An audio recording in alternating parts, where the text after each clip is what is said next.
ମୁଁ ଶ୍ରୀ ଶାନ୍ତି ସ୍ୱରୂପ ମିଶ୍ର ପ୍ରଥମରୁ କଥା ଦେଲି ଗୋटे ଗୋटे ଶବ୍ଦ ହୃଦୟକୁ ଛୁଇଁଯିବ। ଆଜି ବିଶ୍ୱ ମାତୃ ଦିବସରେ ମାଙ୍କର ପୂଜା ହୋଇଯିବ। ମନ ଦେଇ ଶୁଣନ୍ତୁ। ମାଲୋ ତୋ ପାଦ ଛୁଇଁବା ପରେ ହିଁ ଜାଣିଛି ଚଳନ୍ତି ଠାକୁର ତୁମର। ମାଲୋ ତୋ ପାଦ ଛୁଇଁବା ପରେ ହିଁ ଜାଣିଛି ଚଳନ୍ତି ଠାକୁର ତୁମର। ତୋ ଧନ ଡାକ ଶୁଣିବା ପରେ ହିଁ ବୁଝିଛି ସେ ଡାକଠାରୁ କିଛି ନାହିଁ ମଧୁର।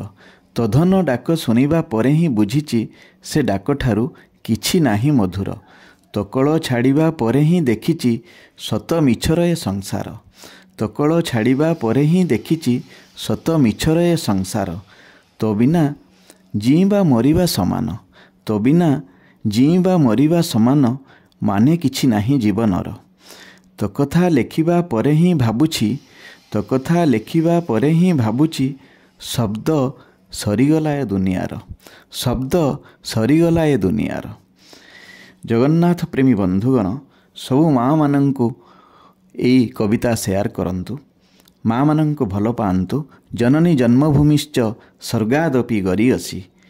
ଏଣୁ ଆଜି ଏତିକି ଅନୁରୋଧ, ଏ କବିତାଟିକୁ ସମସ୍ତଙ୍କୁ ସେୟାର କରନ୍ତୁ।